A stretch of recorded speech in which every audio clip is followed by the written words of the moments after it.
So yeah, sorry about that. And I really don't like looking at myself either. I'm surrounded by mirrors. There's one here, there's one right there, and then I got this iPad right here. Well, it's technically in this section. All right. This is kind of a test. For a while, I didn't know I could actually do is live broadcasting with my iPad, especially with the YouTube app, because um, I guess now they enable it for me because since I got this, it wasn't a thing. I don't know, but all right. But I'm also going to try different apps that. So this is more of technical issue. Let's see what to do. Like I was messing with this, with my first dial of this, a few days ago. So I'm going to work with this and look for others. And I want to do is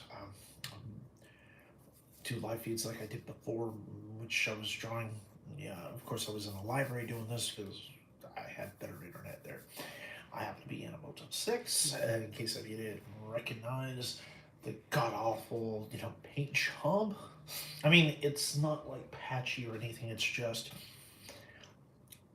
orange. And then you got is this uh, off white cream color, more or less. It's hard to tell what this actually is of the color because of the lights and the lampshades and stuff. So it's not a perfect, representation about what it is. Ooh. Um, yeah, sorry about going on a lot. I don't really like talking to cameras or anything like that. Um, hmm. ah. So I'm not going to do any drawing this time around.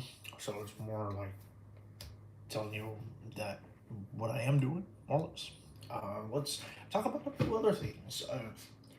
One, I'm working on a new video that is actually a reply, more or less, or my take on uh, Gigi McCullen's video on what was it?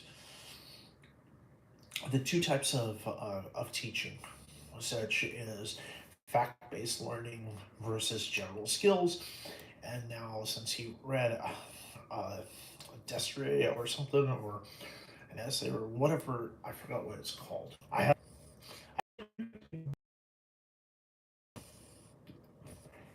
uh, there. Okay, like I was saying before, is that with J.J. McCollin's video, where he asked was about people that have multiple talents and stuff, that have multiple interests and skills and stuff.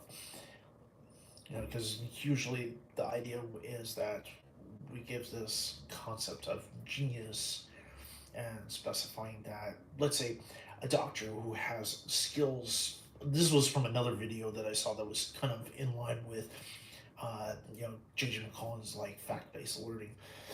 Uh, so a lot of these will actually. I'm still working on the video, writing it out and doing the thing in my head. And what he wanted to do was ask was the question is, do you or do you know people who could actually communicate in a variety of topics and know what they're talking about, not somebody that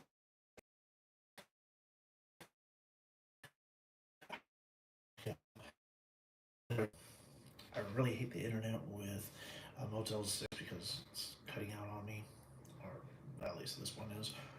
Uh, uh, I couldn't really get a sleep last night. All right. So what I was saying was, before I kept on being cut constantly, disconnected, reconnecting, is that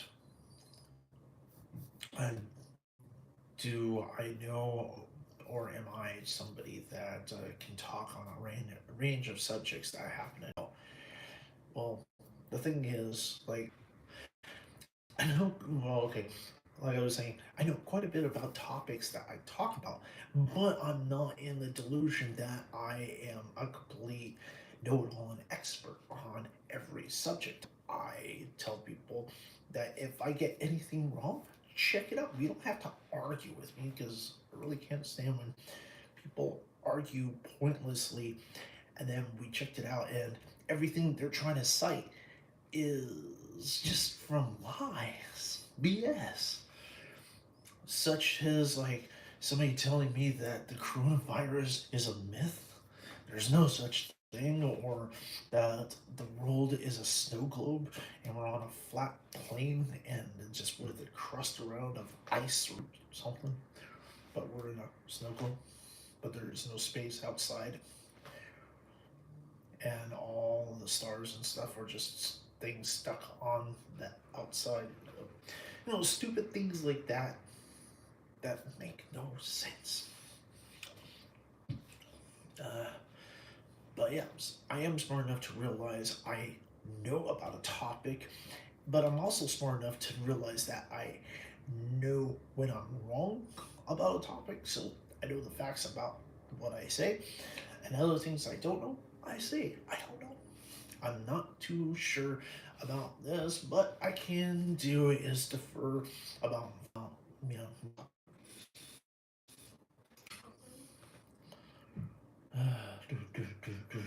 of said topic. Not I'm not in the delusion to where I know everything about anything, and I'm not one of those people that, let's say, you know, the whole idea of surgeons where, yeah, they may be a really smart and educated in their field of particular one type of surgery, but it doesn't mean that they're smart in every field because majority of the times they're complete effing morons about everything else.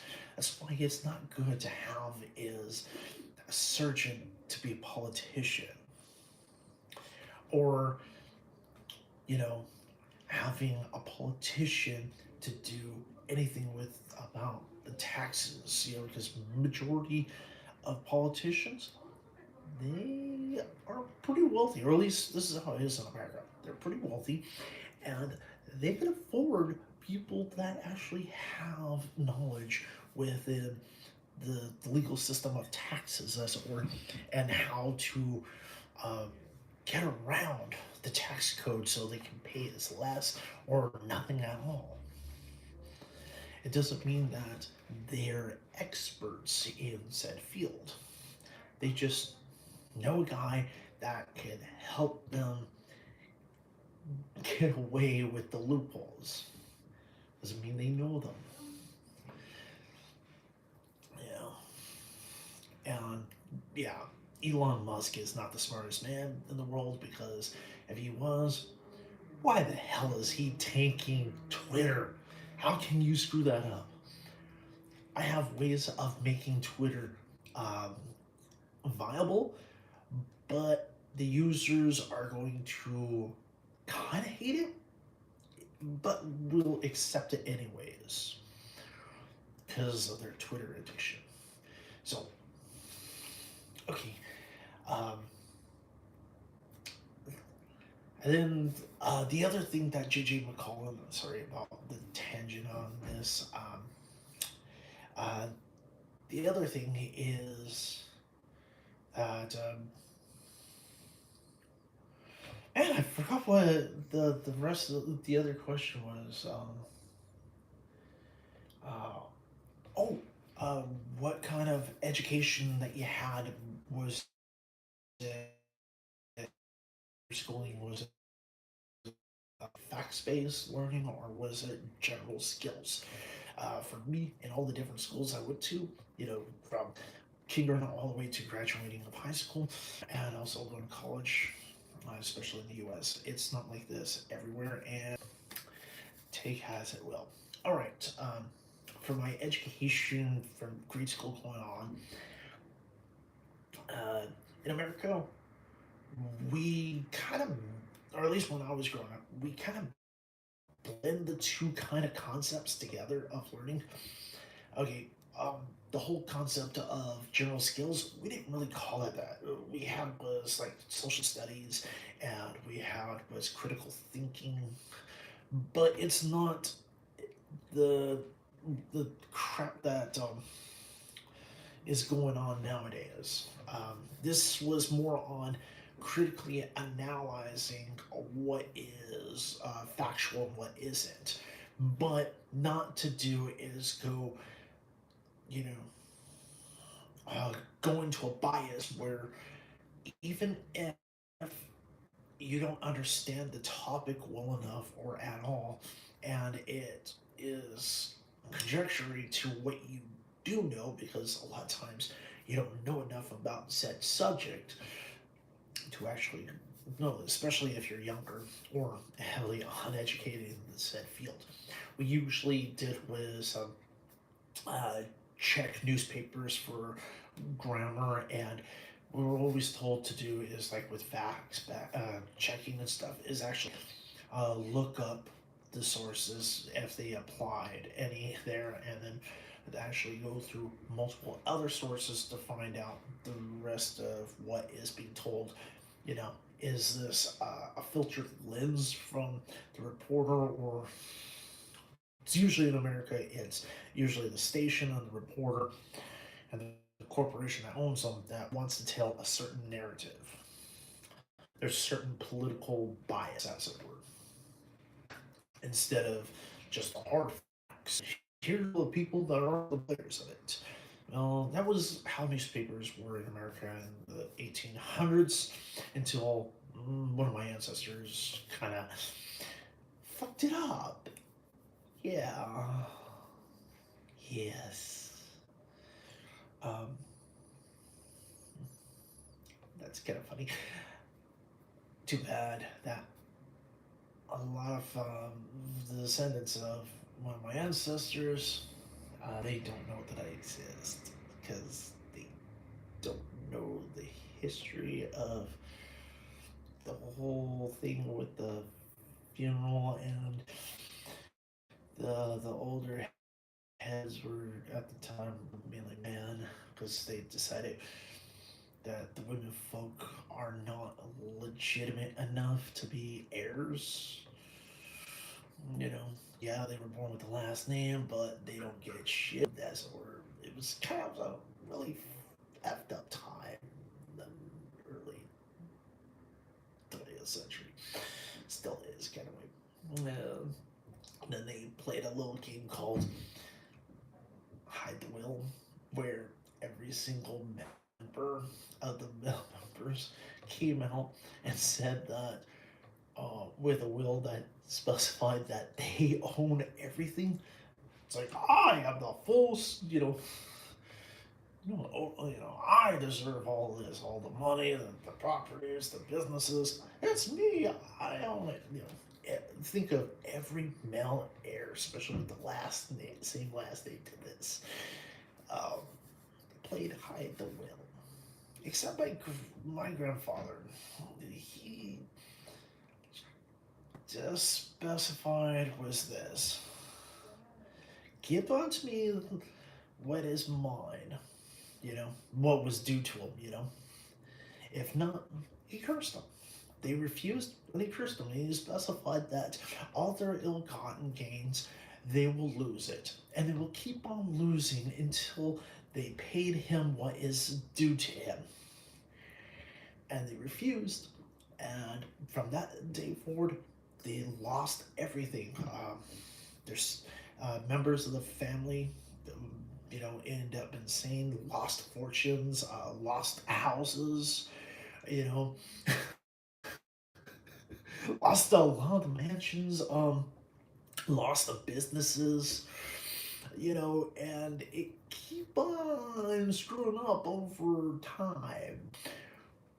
And then one of our distant cousins within that family, we got a cuckoo because she got abducted.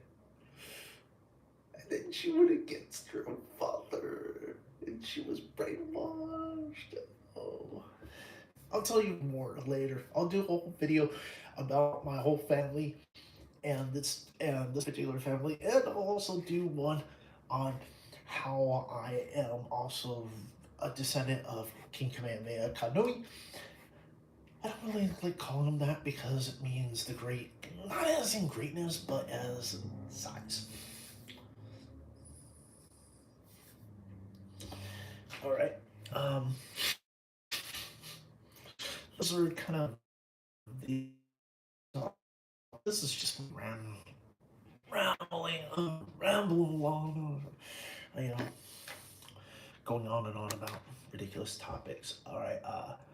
Um, Pretty much every form of science fiction I love and adore.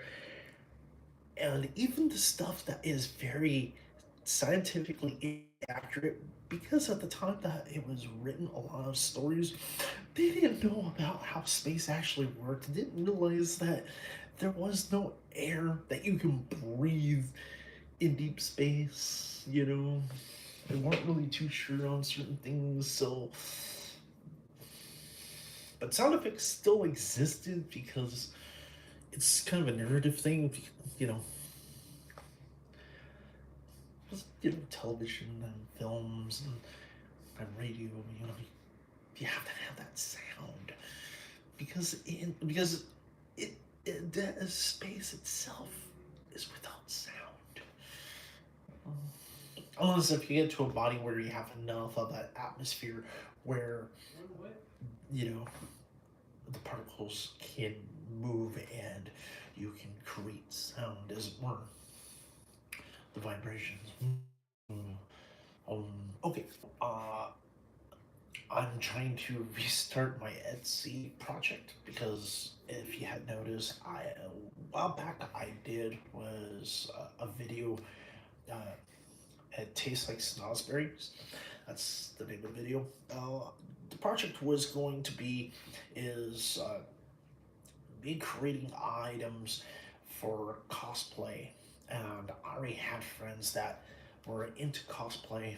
They're usually on the East Coast and across the world, and I want to create, you know, you know, original cosplays or original costumes. It was kind of like what I was looking at and what I wanted. Think of it was anime inspired clothing that I wanted to do was that you can wear on a day-to-day basis, not just having as items for cosplay, but back again. I wanted was to create some clothes that were designed on purpose to be artworks. That's it. They would be one of a kind, handmade, each individual one, so the pattern may not be exact as how I want to show it, but I wanted to specify that it was never designed to be worn. You could wear it if you want. Yeah, I wanted to create was like clothing that was art pieces as well, and I was gonna put them on an Etsy store. I did was sign up for Etsy, you know, but I didn't do the whole process to make a shop yet until you know just recently. But I'm still stuck at the part where for it to be fully live as a shop, you have to put on a few items, or at least one, you know, to start your shop. Except I didn't put any items up yet because I am kind of some way a procrastinator, but other ways it's really perfectionist. And sometimes I have other things I'm doing, so I just overload myself with too much work, and then things that I'm really interested in that I really want to do, I just kind of screw up. You know, I just don't fully go through at times, or at least in the time frame that I wanted it. I wanted to do was start it on Monday the 5th, and today's Tuesday the 6th. Yeah, yeah, I kind of screwed that up, but it's gonna go up, and I I was going to have a video project you know. But shit happened to me. I'm sorry. Uh, so things happened to me to the point where uh, I lost the place where I was living at. All of my equipment, my supplies of the cloth and the threading, the little sewing machine I bought because I wanted to do was like make a video or a set of videos using this tiny little thing because the last time I sewn anything with a sewing machine was way back when I was a kid, and I used my mom's singer, and I learned on how to sew with that big monstrous thing. Except now, my mom's singer is stolen. Yeah, her so-called friends steal everything from her. Like screwed up her shit, stole my sister's accordion, put a cheap plastic one that was too small and the wrong color inside the box.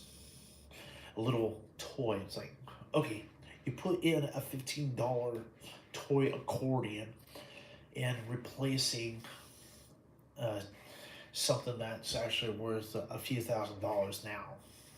It's a big, massive thing. So, yeah. My sister's accordion was in mint condition, and me and my sister learned how to play the accordion. Even though it was hers, my mother had me go learn how to play it. Sit in on the damn classes, and yeah, I could play the accordion. I also played the drums, well, the whole entire orchestra bit. I play the piano. Um, I'll tell about the instruments later, about the things that happened when I was a kid, of a game that when I was in orchestra in grade school, about how me and two of my friends played a little game, and it was called Let's See What Clay Can Play. I know that's kind of a stupid name, but it was kind of fun because I never played these instruments, and these are the first time that I played it, and they just hand it to me and seeing if I can play it. And a lot of time, well, yeah, by the way, I played these instruments better than the people that played it and were actually practicing it. That is kind of screwed up. Just because I have a natural talent and I can pick up stuff, especially when I was younger, I watched how people that are professionals play, and I learned from observation, and I was able to repeat it. But it doesn't mean that I had the skill level as the professionals. It just means that I was able to pick it up, play it without going, actually play notes correctly and play melodies. And we were also learning, um, sheet music and stuff. So, but then again, I already was taught music at a really young age back in the 1970s. It's kind of screwed up for certain things. All right.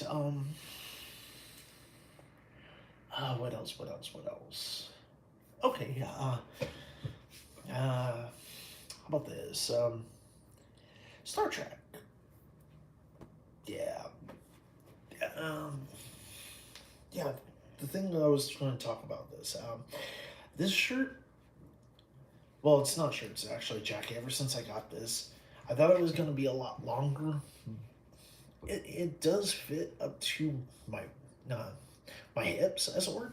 To the belt line where people normally put their belts. Technically, the waist is where your belly button is. That's technically your waistline is right there. People don't realize that's actually your waist. Where they think is their waist is actually their hips. Their waist is up higher. Your hips are lower. So it's like, all right. With this, I ever since I got it, put it on, especially if I zipped up. It's not the jumpsuit; it's just the jacket.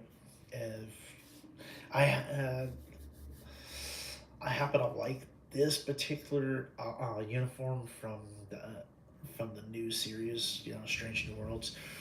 Out of all of them, they're all pretty interesting. I like them, but I still think they should have went towards more of the Pike era. Like, okay, like with Star Trek when it was Pike with like the first episode, first pilot episode, The Cage, where Christopher Pike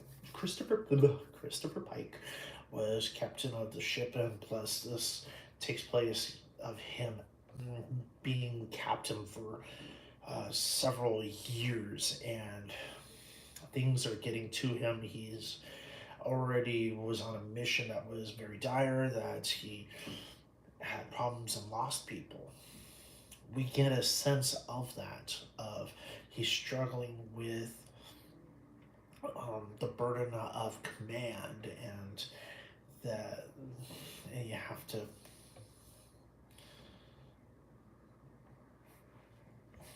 yeah. But anyways, they I liked how those uniforms were, but I was thinking that it should go more towards that. But the uniforms they have look more like Kirk's era, not from Kirk's first episode, which all they did was repurpose the Pike era uniforms with a little more different tweaking and stuff, and then changed it when it became a series. So with this, yes, I've been doing the Picard maneuver, you know, just pulling it down because it's very elastic. It's elastic. It's, I like that, but it keeps on wanting to ride up constantly. Plus, I have an undershirt that's also kind of stretchy. It's long, stretchy, but it also kind of wants to ride up. Kind of sound like the TV show that I used to watch. You know, you have this long coat. Oh, don't worry, the sleeves are long. It rides up with wear. The pants are too short. The legs are too short. Oh, don't worry, they'll ride down with wear.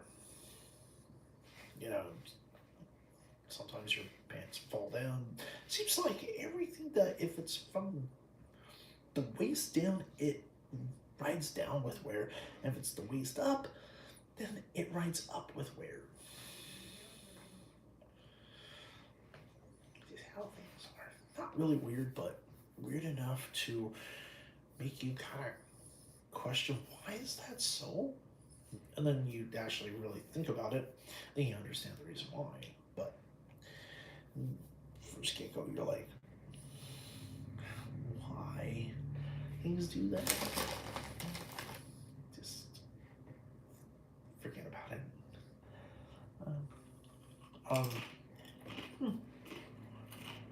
Now we lost was another great actor. This time, it was the voice of Batman. The Batman that majority of people can say is truly Batman. I'll put out a video on that after pretty much everybody else did it and did ad nauseum. Because I want to do a tribute that's not just a talking head of me, but showcasing the best of what he can do as Batman. Yeah. What else is new? The Etsy site I'm gonna be doing. What I'm planning on doing is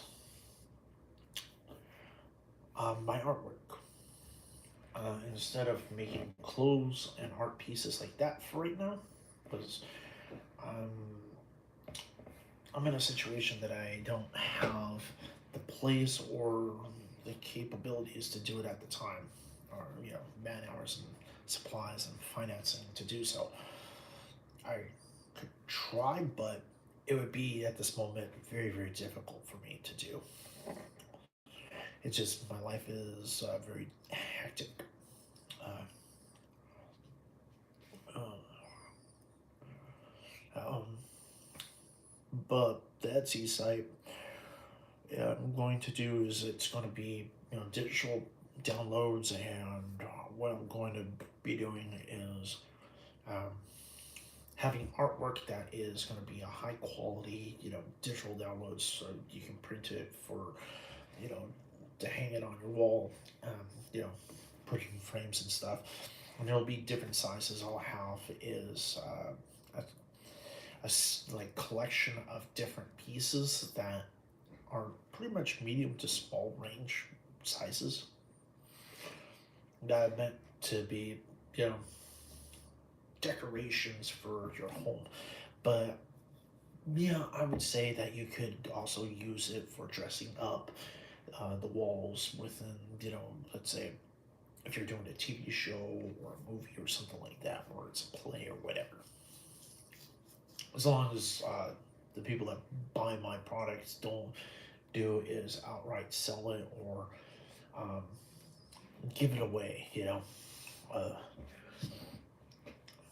you know, basically sending out copies of the digital format to everybody. It sucks if somebody does that, or just wipes out the name on it and throw a name attached to it and say they did it and call it a day. Yeah, I'm always afraid that's gonna happen.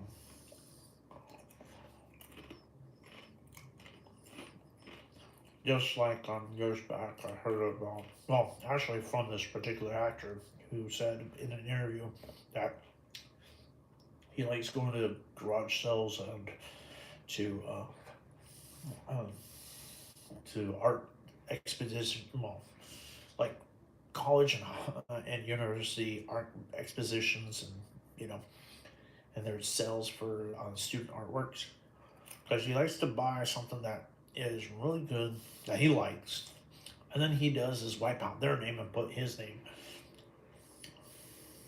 as if he created the damn thing, which he specified he doesn't have the talent or the time to do it. Putting the artwork. He'll just put his own name on it. It kind of robs the credit of the actual creator of the piece, which it's just horrible. Horrible.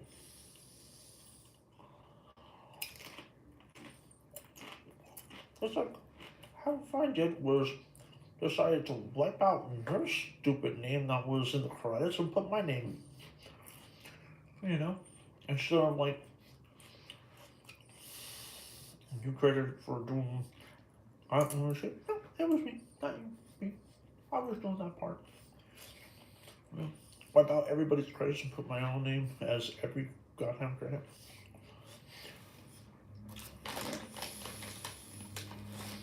That's hard.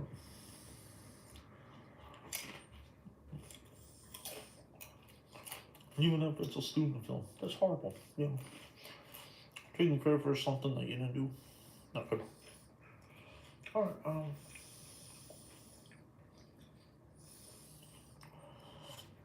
Uh, what else? Yeah. Recently we also did was sent a probe up to an asteroid, or and we attacked it.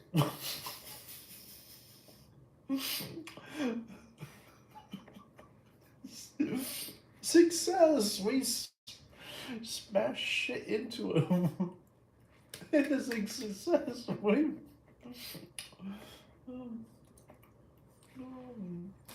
Well, you don't understand that's stupid, but it also means scientifically we can defend our solar system against roaming objects that are going to be near collisions or collisions onto the Earth. To ensure the security of the whole entire planet from objects um, causing like a mass extinction. But, but we're more likely to do it ourselves, of wiping ourselves out. Um, what else? Hmm. Well, well, nothing really much.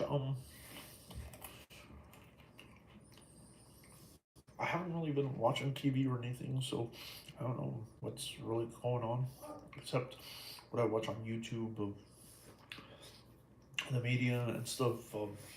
Especially reports on the whole thing with the war with Russia. I'll do a piece on that as well. Uh, my new set of videos that I'll do will be uh, topics that I like, but I'm going to edit it so I'm not going to go and a lot of these odd pauses. I'm going to work on that. I want to do is have something that is actually good. Uh, mm. Oh, and I have is a few video projects that I've been doing off and on, and I'm not going to put the channels up because it kind of embarrass. One of them, one channel I didn't create yet. Actually, there's a few ideas of creating certain channels that I want to do. What I wanted to do was a full ARG, but I do have a project that is kind of in that line. But some of the videos I put up, it's really bizarre, so what I'm gonna do is put some animations, and that's what I'm gonna do. The other thing I wanted to do was have a channel that's nothing but my animations. Although I will put stuff on here about my art, animations, things that I like, about science, technology, me rambling about certain things, live casts like this or whatever. Well, not like this, probably better ones. And I'm still stoked that I have subscribers. That I'm amazed. I'm even more shocked that people watch my Let's Draws. It's just it's me in a library, can't make any noise, and I'm drawing, and there's no music or anything. It's like punking everybody, and people are just agreeing, like, you know what? I'm gonna watch this guy draw on a tablet really badly. Yes, by the way, I can draw, except when I was drawing on the tablet, this is the first time I was actually drawing with these tablets. I had was a Wacom. Actually, I think yeah, I still have. Uh, no, I don't. No, because my original Wacom tablet that was stolen. My XP Pen tablet that I love, adored. It was awesome. When I say awesome, because that was stolen, really hurts me still to this day. That's kind of the reason why I did was saved up and got this iPad to do my art. And I'm still working on it. And I got these pins instead of using is the more expensive, Apple Pen. Screw Apple for charging a couple of $100 for a simple pen where they trying to claim it's magical or whatever. It's like, no, you're a tech company. There's nothing special. Quit lying to yourselves. And by the way, the ideas that I have, even when I was a kid, um, at the technological levels that I expected that as a kid that we should have, and that we didn't, and we still don't. So it's like, eh, whatever. But this one works. I have two of them. One is down there, and this other one is my backup. The little tab thing kind of broke just recently.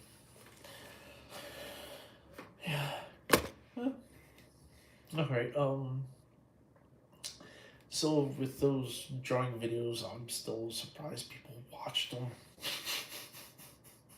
Just me drawing in a library, no music, nothing, not me talking or interacting, just a image of you like right up here, above, and then the rest of the screen is just the drawing that I'm doing. I want to do that again, except I'll show you some stuff that I've already messed with, but right now I'm still trying to learn Procreate. Um, by the way, when I started doing digital art, I had was a PC and I was using a mouse originally, and I'm actually pretty good doing that. It's the whole concept of using a pen for digital artwork. It seems like it should be natural that I have the skills of drawing and painting, but I'll tell you, knowing how to do it physically versus digitally are two different fields. They're, this is the problem that I have with people that want to say that digital art is easy. I'm going to tell you this, digital art is not easy.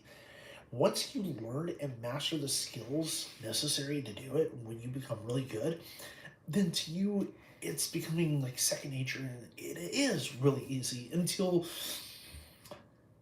um, your program that you love using doesn't work anymore with the new update. That's why you usually have to have is an unupdated computer on purpose. I had to do that when I was working with Photoshop, because the version I loved of Photoshop was the last version I used in college, and I used other versions afterwards. I just didn't really like it too much in some ways because they kind of changed things. I've been on Photoshop since Photoshop 1.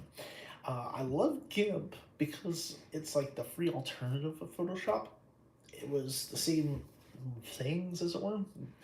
It was very intuitive.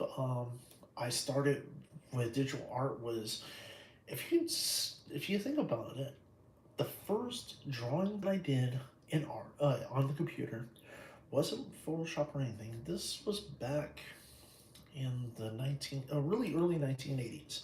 You're thinking, well, they didn't really have mouses yet, did they? Yeah, the mouse existed in the 1970s, probably even earlier, you know. But for me, I didn't use a mouse. I programmed. I create was a simple program. It wasn't really me creating it because other people have created it. I had was a teacher that also told me about the same thing. I'm like, yeah, it's a program that you let it run, and every time you have it run, it draws a different picture because it's a mathematical program that you created where it draws triangles, and then it places the triangles around, you know, and you get these like kind of really trippy pictures that some people consider trippy. Others, it kind of looks like, like snowflakes and stuff. Yeah, it's a fractal particle program. Is what I created more or less, where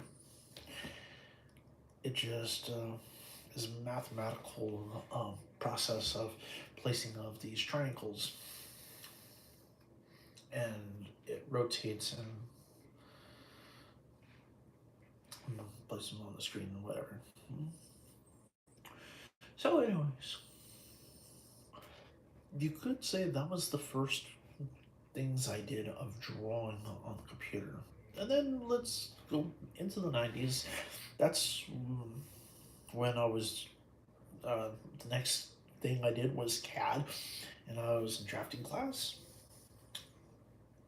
and we were learning basic drafting, but we also had was an earlier CAD program, and that was like kind of a new thing. And one of the things we did was had projects that we had to draw using the using a computer, learning the CAD program, which was kind of neat because two of my friends were already doing a project and I was helping along with them because I thought it was pretty cool because what they decided to do was the full blueprint of the Enterprise D, like the cutaway. This was before um, the dictionary came out. So, and before the Star Trek Encyclopedia and also the Star Trek technical manual for the Enterprise D, well, it's called the Star Trek Next Generation Technical Manual. Before those things came out, they were doing this, and this was based off of screenshots. Well, call it screenshots. It's more like them pausing when it came close to where, you know, this is using VHS. So of you're on the bridge and you see the diagram of the cutaway of the Enterprise D, and from that's how they extrapolate it and doing some drawings and whatever, and also making it in CAD. And I was helping them with this.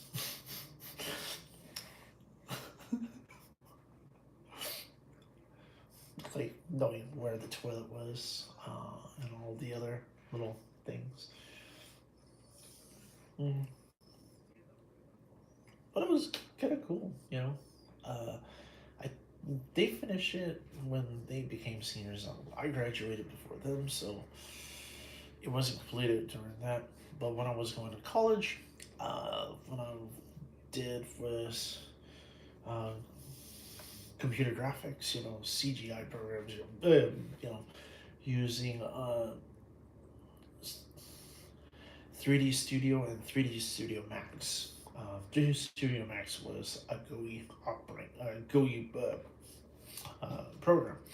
Well, its original form ran off of DOS, and it wasn't as good. I mean, it was good but different. I learned on the original, and then when it was 3D Studio Max, and it was on the Macintosh. um, yeah, it was actually pretty cool. That we used this. To me, it was like, yes, it's gonna be like graphical buttons and stuff, which the drop down system, it looked a lot nicer and was easier to use in some ways. So I created was the original Enterprise and had was an animation going through a tour that you started out, you know, with the shuttlecraft. I had that done. I also had was art pieces. One of my projects was that you're supposed to all the different things that you created throughout the class, of the objects and whatever, because you created objects and made little animations. I already was making animations, and one of the things we were supposed to do with one of these classes was more advanced levels. That you're supposed to do is this is with Dr. Sharon Brown. My first teacher on this, her name was Dr. Sharon Ford, and the second one's Sharon Brown, both doctors. All right, with Brown, with her class, I had was a final, which was that you create was um, an art gallery, and then you had was uh, like exposition, podiums that you place each of the objects that you created, and just make sure that you scale it down to, scale it to this new world level, to how it is. Boom, boom, boom. So I put all my projects, even the ones that were not school projects, just stuff that was randomly doing for the fun of it, of my animations and stuff. I even had was all my stuff. Originally, we were supposed to do this and have is a lamp. We were told to make a lamp, but make it interesting. Not do like the traditional lamp look. So make an art piece that's a lamp. Some people just kind of went with trying to create a desk lamp or something, or something simple. Me, I did was this piece that moved around and it glowed effects and it shimmered and stuff. And it was, trippy. It had orbs and stuff and a whole animation process with a tour, flyby tour through the whole thing. But I decided to do was put in all my other projects, which she liked it. She said, "Why don't you, everybody else, put in your other projects that you did from the class and have that as like the showcase of all of your stuff." So I ended up making more work for everybody because I was bored. Yeah, give me something to do. Say, "Oh, here's the minimum I want you to do." So I go, "No, I'm bored. I'm gonna do even more, just for the hell of it." Oh, oh yeah, I show off some of my animations that I was doing in class while everybody else was still doing the class project, which I already did, and I was doing like 15 other little animations just for fun. And I also was doing is a traditional animation, animated movie, which had its own technical problems, which I'll talk about that at another time in more depth with whatever images if I could find any. But I'll probably redraw some of the stuff. Uh, yeah, and I also worked with Sharon Brown was with Photoshop, but I was working with Photoshop in, even before, with Dr. Sharon Brown. Um, well, that was like the first time I was using Photoshop was like what,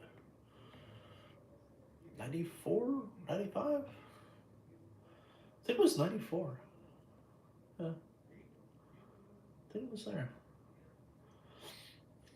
Yeah, in the fall of 94 because I was also took was drafting in college and I already had college credit from my drafting class in high school and I was just got the certificate of drafting in college. I was like the only one in my class that actually knew how to use the machines. Everybody else was like, this is the first time we're actually drafting. Luckily, we didn't have to go with CAD. We were just drawing things out by hand.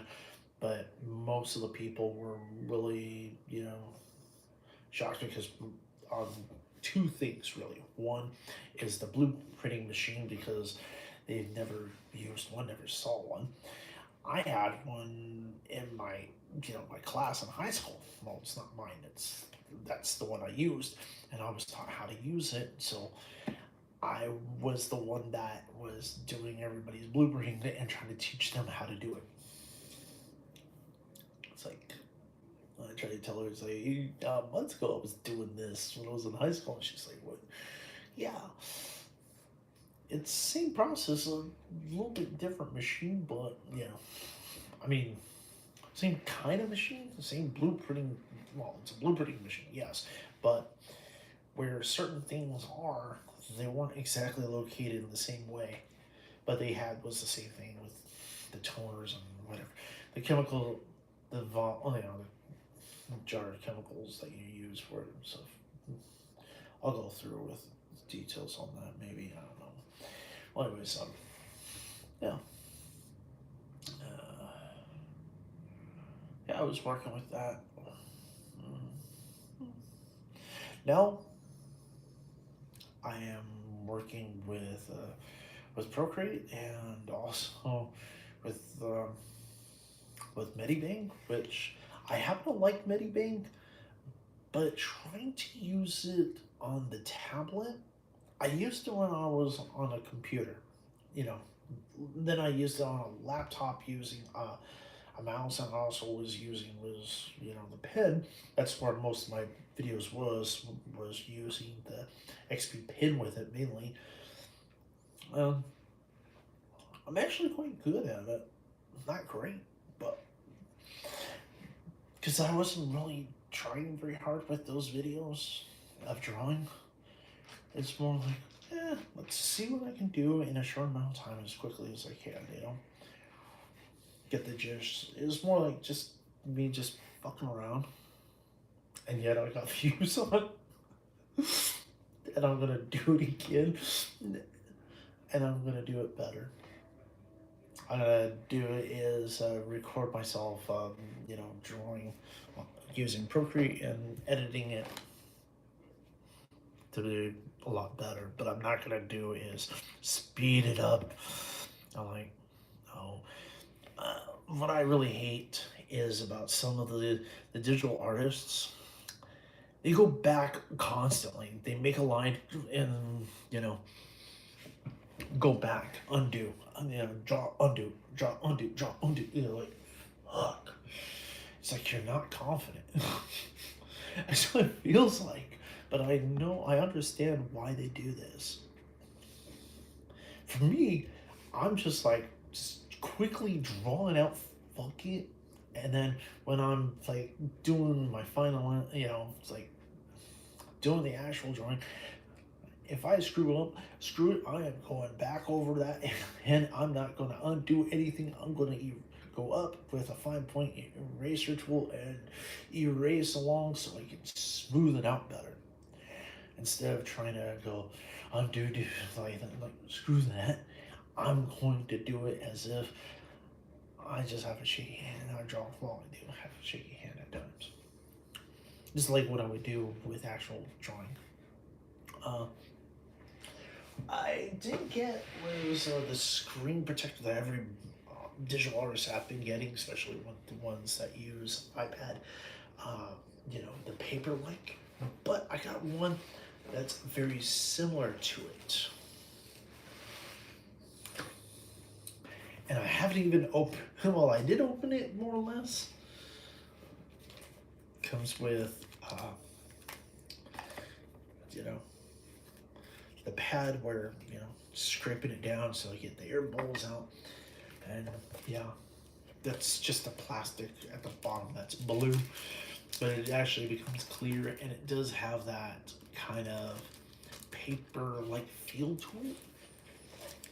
Depends on a case like this, but it's only really one sheet, but it's like pretty bulky. Yeah, that's another package that got kind of stuck. So, yeah.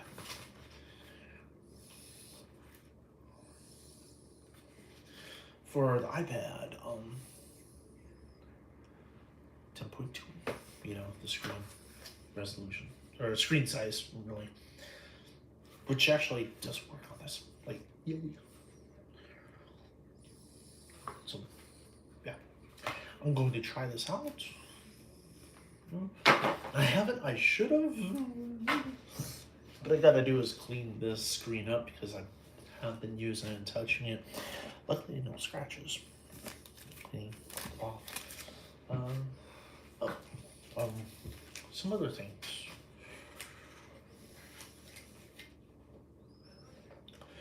California, we've been getting weather here. It's not like it's news, it rains in California. It used to flood in Southern California. Now we get weird rain where people act like it's the end of the world, and we just get like brief shots of storm and then stops, and then starts and stops. So other times it sounds really bad, but it's just not really heavy, but it's consistent through a long period where you're just gonna get drenched. Yeah. If you're out on that shit, but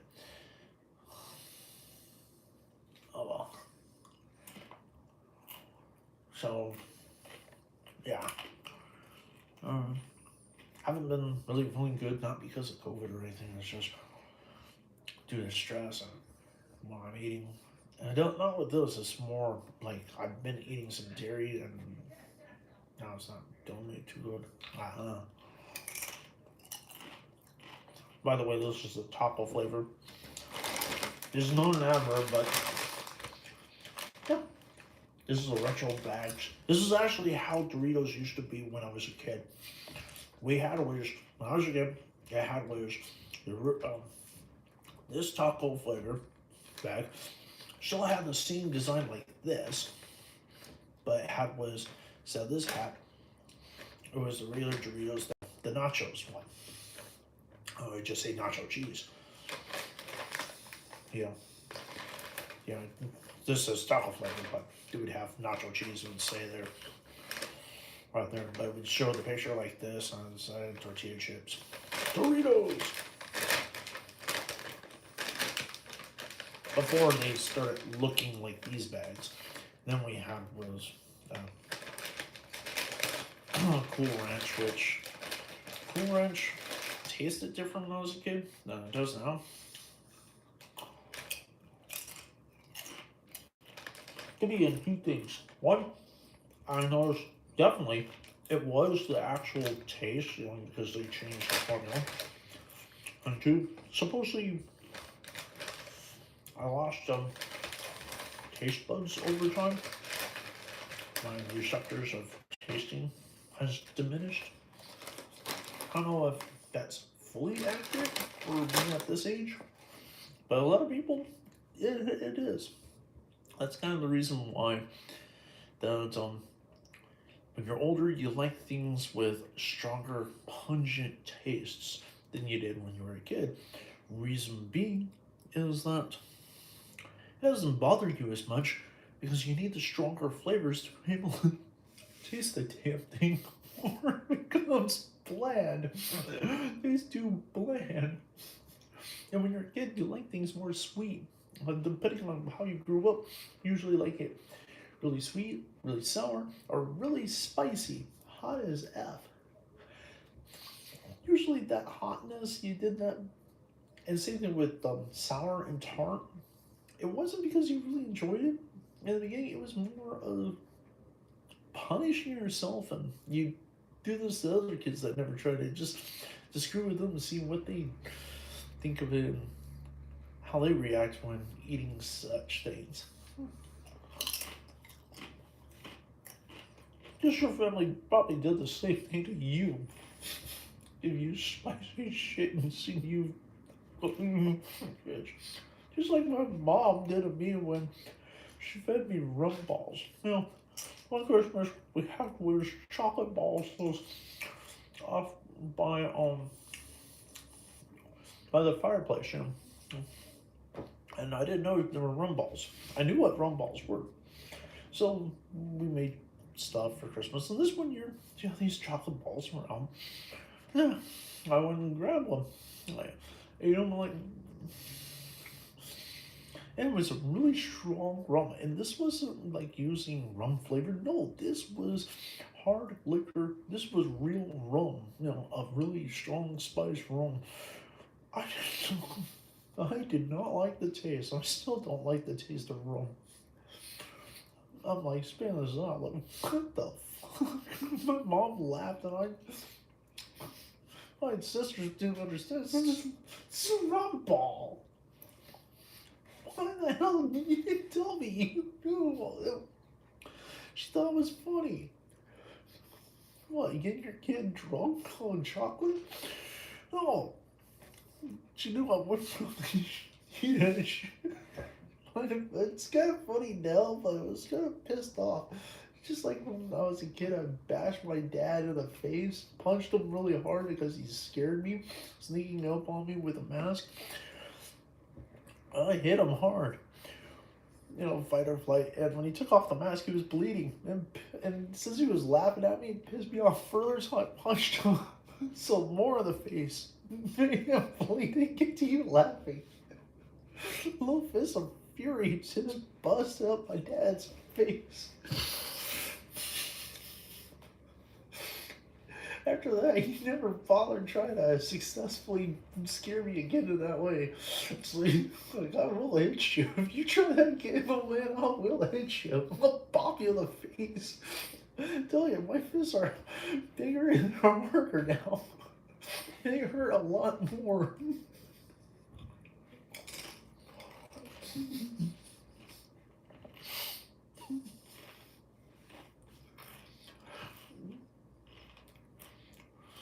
I look back on this stuff, I laugh about it, but at the time I didn't find it funny. I was pissed off on a lot of this stuff, but after looking back, it's kind of funny. Mm, I know nobody's watching this shit. Um, I'm also gonna go back onto Twitch. I'm gonna actually do some Twitch videos, but a little bit later. I have better way of doing this. I'll try to figure it out and set up a time frame to do this. And the correct program when I have it. That would work for it. Things I want to do. I'm still looking online for like places to sell my artwork as individual pieces, like just a painting that you can own the actual painting. And then I looked at all their specifications, how much it's going to cost, how much they're going to take, but how much I gotta think about it, how much it's going to cost me at this moment to even mail it. And I'm thinking like to mail it anywhere, or how it's going to be processed. It's like, part of me is like kind of depressed on that. It's like, I don't want to do that now. So anyway, I'm going to do Etsy. I'm also doing is Fiverr. And I do have is a few gigs that are live on Fiverr that you can actually ask me to do. These are on right now is just of me drawing, creating, not just drawing, but these are creating portraits. I will also do one that's, another gig for animation later, but I'll do a gig that is for making just, setting up just to make anime slash manga style portrait. So making a portrait of you or whatever you give me as your reference full of files, images, and draw it in a certain art style. And I'll charge a very low fee for it with the digital things, and just find that you have full rights of using the content, and even for commercial purposes. Go right ahead. Go right ahead with those. Yeah, like I said, I was having problems with dairy. I already ate like half of this ice cream this morning, and the rest of it now is melted. It's yummy.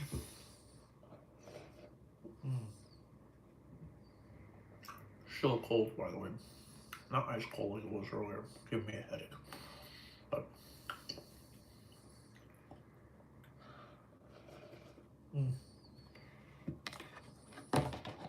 wow, 71 minutes. Okay. So I'm sorry I'm boring you with a lot of this random shit. Believe it or not, this is my longest live cast ever. I think it is. So I was hoping that maybe somebody would have shown up and talked to me, asked me a question, because more of this was just saying, is this going to work? How much can I do? Is the internet going to allow me like here? I don't know. Okay. Till next time, remember, in the end, something like that. The stream is